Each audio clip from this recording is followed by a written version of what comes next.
السلام علیکم ورحمۃ اللہ وبرکاتہ۔ جماعت اولیٰ کے طلبہ متوجہ ہوں۔ درس نمبر 3 میں فائدہ تک ہو چکا تھا۔ اب جملہ انشائیہ سے آج کا سبق ہے۔ جملہ انشائیہ وہ جملہ ہے جس کے کہنے والے کو سچا یا جھوٹا نہ کہا جا سکے، جس کے کہنے والے کو سچا یا جھوٹا نہ کہا جا سکے۔ جملہ انشائیہ یہ جملہ کی ایک قسم ہے، یعنی جملہ کی 2 قسمیں تھیں، اس میں سے ایک قسم جملہ خبریہ ہوئی اور دوسری جملہ انشائیہ۔ جملہ خبریہ میں کہنے والے کو سچا یا جھوٹا کہا جا سکتا ہے، لیکن انشائیہ میں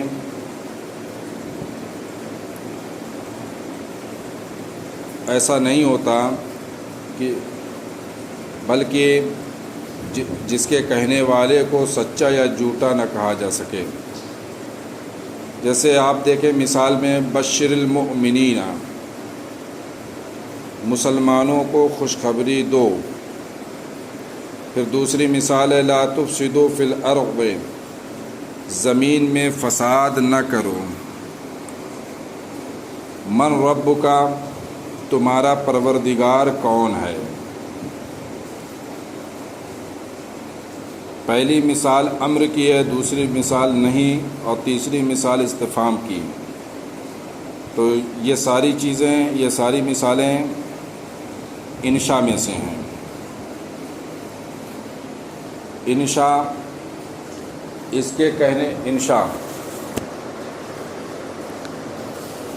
کے کہنے والے کو سچا یا جھوٹا نہیں کہا جا سکتا، کیونکہ یہاں پر متکلم اپنے مخاطب کو کسی بات کی، کسی واقعے کی خبر نہیں دے رہا ہے۔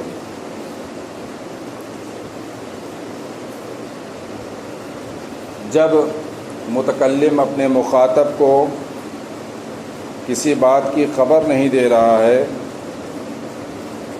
تو اب متکلم کو اس بات میں سچا یا جھوٹا نہیں کہا جا سکتا، بلکہ یہاں پر متکلم اپنے مخاطب سے طلب فعل کر رہا ہے، فعل کا مطالبہ کر رہا ہے۔ بشر المؤمنین، مسلمانوں کو خوشخبری دو، تو یہ مطالبہ کر رہا ہے کہ تم خوشخبری دو، طلب بشارت کر رہا ہے۔ اور جب طلب ہے تو خبر نہیں ہے، اس لیے اس کے قائل کو سچا یا جھوٹا نہیں کہا جا سکتا۔ اسی طریقے سے لا تفسدوا فی الارض، زمین میں فساد نہ مچاؤ، مطلب یہاں پر زمین میں فساد نہ مچانے کا مطالبہ ہو رہا ہے، تو یہاں پر بھی خبر نہیں ہے۔ تو جب یہاں پر بھی خبر نہیں ہے تو قائل کو سچا یا جھوٹا نہیں کہا جا سکتا۔ من ربک، تمہارا رب کون ہے۔ تو یہاں پر متکلم سوال پوچھ رہا ہے مخاطب سے کہ تمہارا رب کون ہے، یہاں کسی واقعے کی خبر نہیں دے رہا ہے۔ اور جب کسی واقعے کی خبر ہی نہیں ہے یہ، بلکہ استفہام ہے، سوال کرنا ہے، دریافت کرنا ہے، اور دریافت کرنے میں طلب تو ہوتا ہی ہے۔ اس لیے جملہ انشائیہ وہ جملہ ہوتا ہے جس کے کہنے والے کو سچا یا جھوٹا نہیں کہا جا سکتا ہے۔ جملہ انشائیہ کے اقسام، جملہ انشائیہ کی 13 قسمیں مشہور ہیں۔ جیسے امر ہے، ایک ہے امر، اس کی مثال ہے اقیم الوزن بالقسط، انصاف کے ساتھ، عدل و انصاف کے ساتھ وزن قائم کرو، تول قائم کرو۔ امر کے لغوی معنی ہے حکم دینا، حکم کرنا۔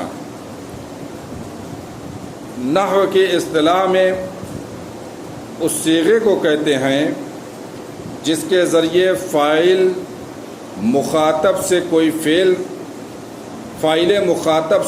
فعل طلب کیا جائے۔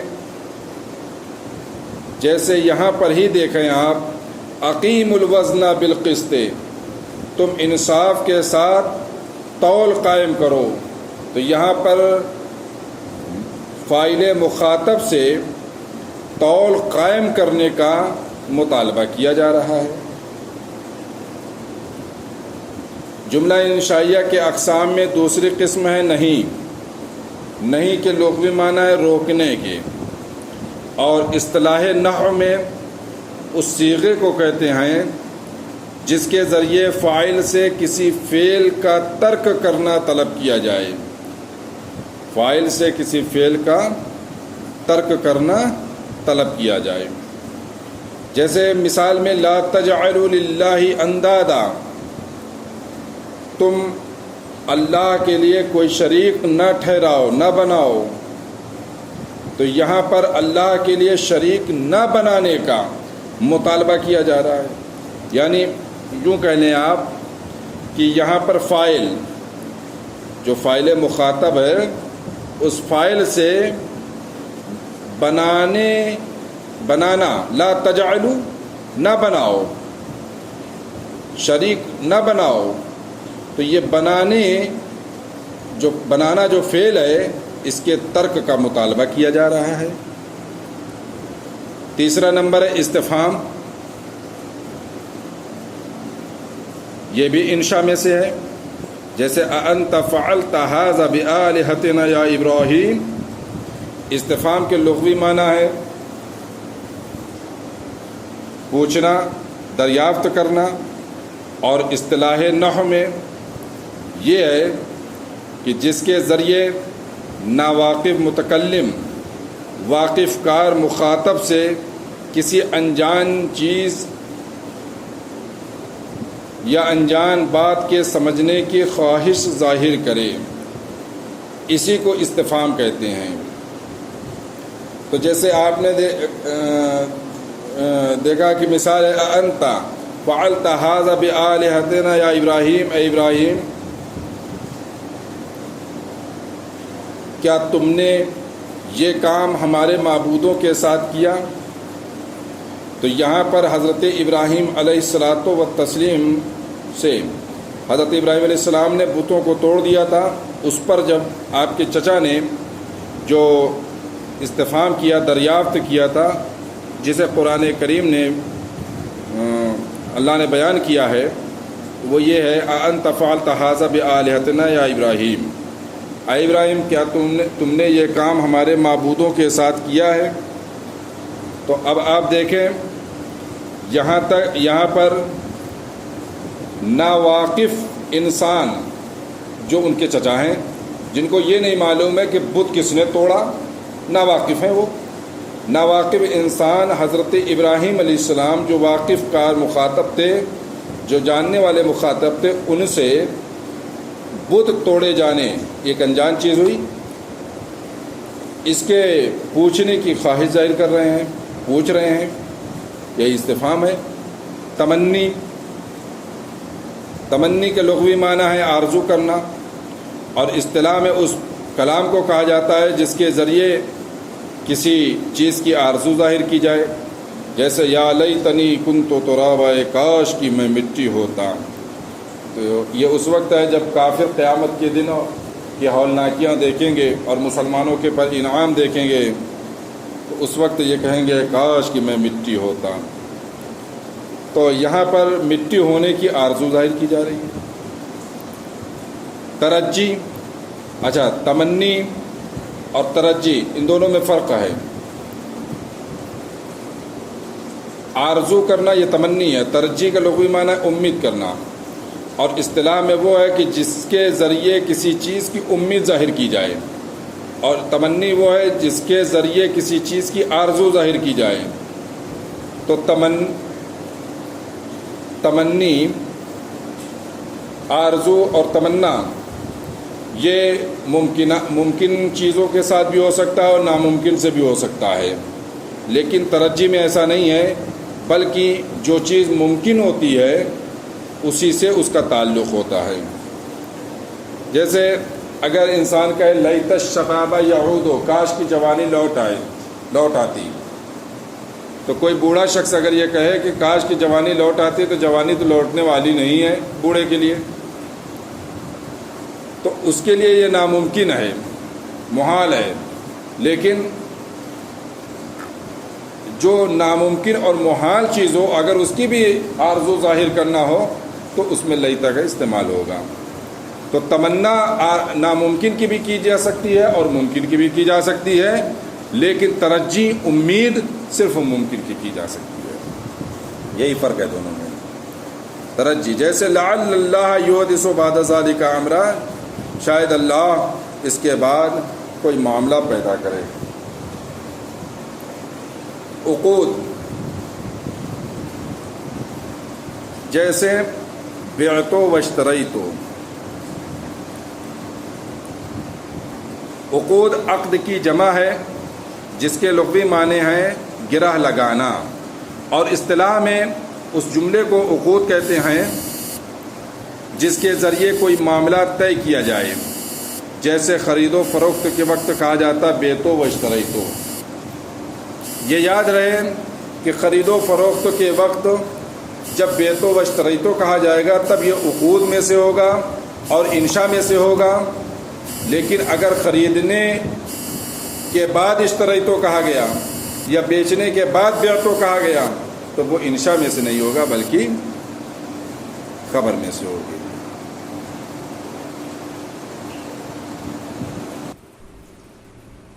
جملہ انشائیہ کے اقسام میں سے 7ویں قسم ہے ندا، جیسے یا موسیٰ۔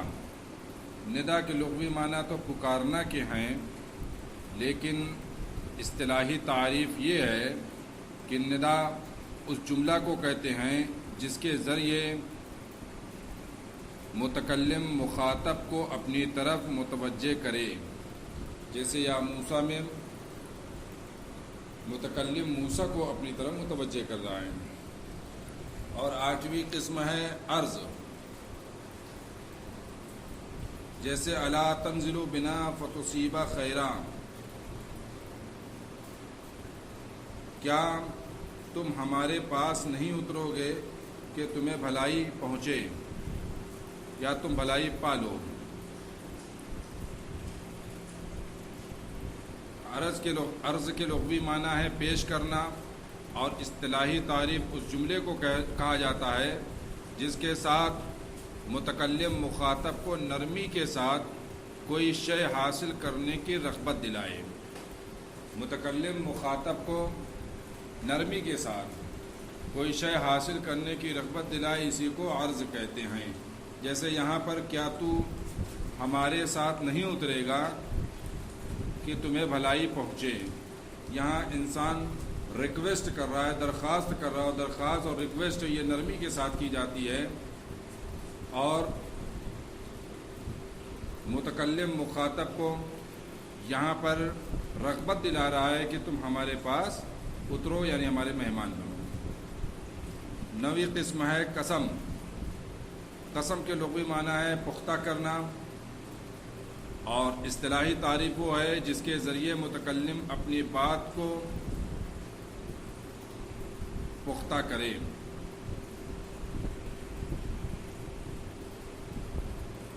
اور اس کے بعد ہے تعجب۔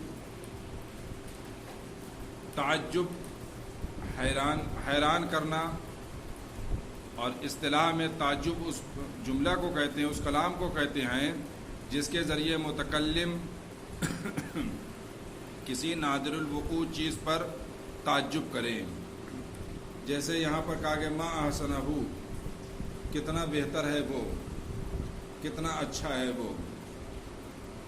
اسی طرح احسن بھی، یہ تعجب کے 2 ہی صیغے آتے ہیں، ایک ما افعلہ کے وزن پر اور دوسرے احسن بھی یعنی افعل بھی کے وزن پر۔ مدح گراہواں مدح ہے، جیسے نعم العبد ایوب، کیا ہی اچھا وہ بندہ ایوب ہے۔ ضم یعنی مذمت کے لیے، ضم کے لیے، مذمت کے لیے۔ بئس العدو الشیطان، نعمہ دراصل نعیمہ تھا، اور اسی طرح بئسا اصل میں بئسا تھا علمہ کے باب سے، لیکن نعمہ نعیمہ تھا تو عین کی مطابقت کا لحاظ کرتے ہوئے فا کلمہ کو کسرہ دے دیا تو نعیمہ ہو گیا، یعنی فا کلمہ پر بھی کسرہ، عین کلمہ پہ بھی کسرہ، پھر تخفیف کی غرض سے عین کو ساکن کر دیا تو نعمہ ہو گیا۔ اسی طرح بئسا میں بھی ہے، اور تلاوہ جو ہے دعا ہے، جیسے جزاک اللہ خیرا، اللہ تمہیں بہتر جزا دے۔